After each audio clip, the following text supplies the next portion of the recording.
পুরাণে 4 যুগের বর্ণনা পাওয়া যায়: সত্যযুগ, ত্রেতাযুগ, দাপর যুগ আর কলিযুগ। এই কলিযুগকে এক অভিশাপিত যুগ বলা হয়ে থাকে।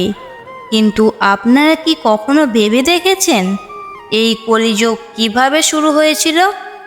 তাহলে চলুন জেনে নেওয়া যাক। বন্ধুরা, আমরা কি কখনো এই ব্যাপারে ধ্যান দিয়েছি? এমন কি কারণ হতে পারে যার জন্য কলিযুগকে পৃথিবীতে আসতে হয়েছিল? মহান গণিতবিদ আর্যভট্ট তার লেখা একটি বইতে এই বিষয় সম্পর্কে উল্লেখ করেছেন। যখন তিনি 23 বছরের ছিলেন, তখন কলিযুগের 3600 বছর চলছিল। হিসাব অনুযায়ী আর্যভট্টের জন্ম 476 ঈসাপূর্বে। গণনা করলে কলিযুগের শুরু হওয়া তখন 3102 ঈসাপূর্বে হয়েছিল, যখন ধর্মরাজ যুধিষ্ঠির নিজের রাজপাট সব রাজা পরীক্ষিতের হাতে তুলে দিয়ে অন্য পাণ্ডবদের সাথে দ্রৌপদী সহ মহাপ্রণয় হেতু হিমালয়ের দিকে চলে গেলেন। তখন স্বয়ং ধর্ম ষাঁড়ের রূপ নিয়ে সরস্বতী নদীর তীরে গাই রূপে পৃথিবী দেবীর সাথে দেখা করতে আসেন। গাই রূপী পৃথিবী দেবীর নয়ন জলে ভরা ছিল, তার চোখ দিয়ে একটানা অশ্রু ঝরে পড়ছিল। পৃথিবীকে দুঃখী দেখে ধর্ম তার দুঃখের ব্যাপারে জানতে চাইলেন। ধর্ম বললেন, হে দেবী, তুমি এই দেখে দুঃখী নয় তো যে আমার একটি পা নেই? তুমি হয়তো এটাও ভাবছো যে আমার ওপর হয়তো দুষ্ট শক্তির শাসন হবে। এই প্রশ্নের উত্তরে দেবী পৃথিবী বললেন, হে ধর্ম, তুমি তো সব কিছুই জানো, তবু আমার দুঃখের ব্যাপারে জেনে কি লাভ? সত্য, পবিত্রতা, ক্ষমা, দয়া, ত্যাগ, জ্যোতিষশাস্ত্র, জ্ঞান, বৈরাগ্য, সৌন্দর্য, সরলতা, কোমলতা, ধৈর্য ইত্যাদির মালিক ভগবান শ্রীকৃষ্ণ। কিন্তু তিনি চলে যাওয়ার পর থেকে কলিযুগ আমাকে দখল করে নিয়েছে। আগে ভগবান শ্রীকৃষ্ণের চরণ আমার ওপর পড়ত, যার জন্য আমি নিজেকে ভাগ্যবান বলে মনে করতাম। কিন্তু এখন তা আর নেই। আমার সৌভাগ্য সমাপ্ত হয়ে গেছে। ধর্ম আর পৃথিবী, তারা দুজনে নিজেদের মধ্যে কথা বলছিল। এর মধ্যে অসুররূপী কলিযুগ সেখানে এসে গাইরূপী পৃথিবী আর ষাঁড়রূপী ধর্মকে মারতে থাকে। ঠিক সেই সময় রাজা পরীক্ষিত সেই পথ দিয়ে হেঁটে যাচ্ছিলেন। এরপর যখন তিনি এই দৃশ্য নিজের চোখে দেখেন, তখন তিনি কলিযুগের ওপর খুবই ক্রোধিত হয়ে পড়েন। রাজা পরীক্ষিত কলিযুগকে বলেন, দুষ্টু পাপী, তুই কে? এই নিরীহ গাই ও ষাঁড়কে তুই আঘাত করছিস কেন? তুই মহা অপরাধী। তোর এই অপরাধ ক্ষমার যোগ্য নয়, সেই জন্য তোর বধ নিশ্চিত। রাজা পরীক্ষিত গাইরূপী পৃথিবী দেবী ও ষাঁড়রূপী ধর্মকে চিনতে পেরেছেন। রাজা পরীক্ষিত তাদেরকে বললেন, হে ধর্ম, সত্যযুগে আপনার তপস্যা, পবিত্রতা, দয়া আর সত্য এই 4 চরণই ছিল। ত্রেতাযুগে 3 চরণ শুধুমাত্র রয়ে গেছে। আর এই দুষ্টু কলিযুগের কারণে এখন আপনার একটাই চরণ রয়ে গিয়েছে। পৃথিবী দেবীও এ ব্যাপারে দুঃখী ছিলেন।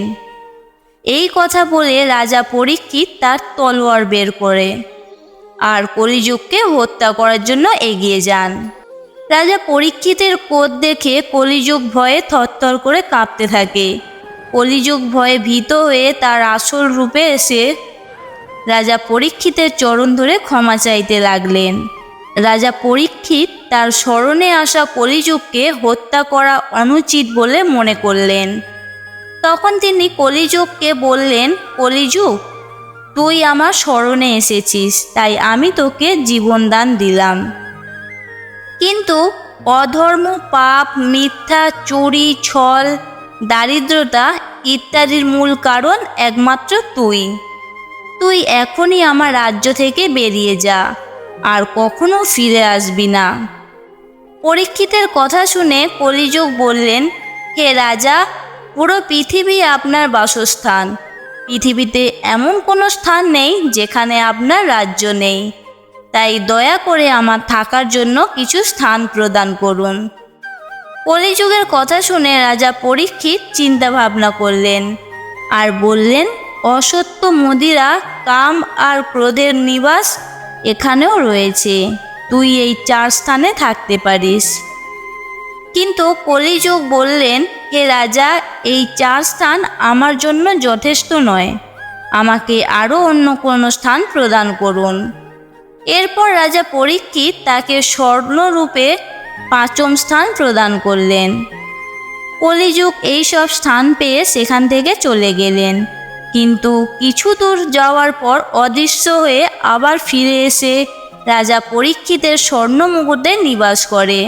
পুরাণে বর্ণিত রয়েছে যে কলিযুগের শাসক তার প্রজাদের ওপর নিজেদের মন মতন শাসন করবে, নিজেদের ইচ্ছা মতো তাদের ওপর আঘাত করবে।